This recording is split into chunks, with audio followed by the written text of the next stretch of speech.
Hello everyone, welcome to my channel easy cooking. ఈరోజు మనం చేసుకోబోయేది ash గర్డ్తో దోశలండి. దానికోసం ముందుగా 3 గ్లాసుల బియ్యానికి 1 గ్లాస్ మినప్పప్పు, 1 టీ స్పూన్ మెంతులు వేసి బాగా కడిగి 5 నుండి 6 గంటల వరకు నీళ్ళతో నానబెట్టుకోవాలి.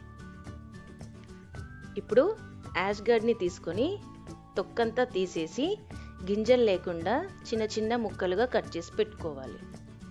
ఇప్పుడు ఈ యాష్ గర్డ్ ముక్కలను మిక్సీ జార్లో వేసుకొని 5 నుండి 6 గంటల వరకు నానబెట్టుకున్న బియ్యం కూడా వేసుకొని కొన్ని నీళ్లు యాడ్ చేసుకొని మెత్తటి పిండిలా మిక్సీ పట్టుకోవాలి.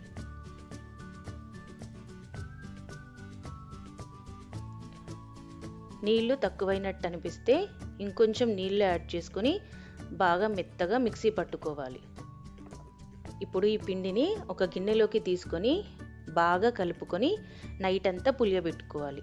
లేదంటే 5 నుండి 6 గంటల వరకు పులియబెట్టుకున్నా సరిపోతుంది. చూడండి, పిండి బాగా పులిసిపోయింది కదా. ఇప్పుడు దీన్ని 1 టీ స్పూన్ ఉప్పు వేసి బాగా కలుపుకోవాలి.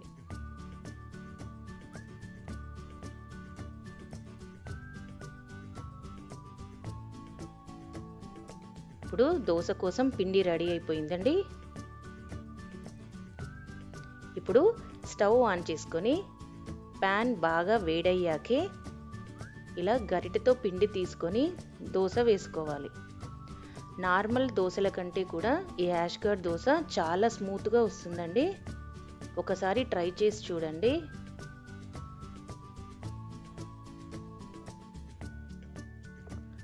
మనం తీసుకునే ఫుడ్లో యాష్ గర్డ్ కనీసం అప్పుడప్పుడైనా ఉండేలా చూసుకోండి.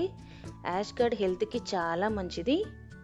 యాష్ గర్డ్ రెసిపీస్ కావాలంటే యాష్ గర్డ్ జ్యూస్ మరియు యాష్ గర్డ్ దాల్ కూడా మన ఛానల్లో ఉన్నాయి, ఒకసారి చూడండి. ఇప్పుడు నేను పిల్లల కోసం ఇదే పిండితో క్యాప్ దోశ వేస్తున్నానండి. ఇలా దోశ వేసుకొని 1/2 టీ స్పూన్ ఆయిల్ వేసుకొని ఇలా మధ్యలోంచి కట్ చేసుకోవాలి. ఈ దోశ ప్యాన్ నుండి విడిపోయాకే దీన్ని క్యాప్ లాగా చుట్టుకోవడానికి వీలవుతుందండి.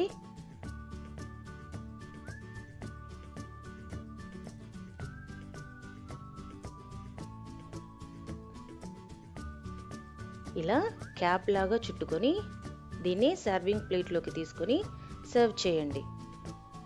ఈ దోశలను మీకు నచ్చిన చట్నీలతో సర్వ్ చేసుకోండి. నేను ఇక్కడ కరివేపాకు పొడి మరియు టొమాటో చట్నీతో సర్వ్ చేసుకుంటున్నాను. Thanks for watching the video. Please subscribe to my channel easy cooking.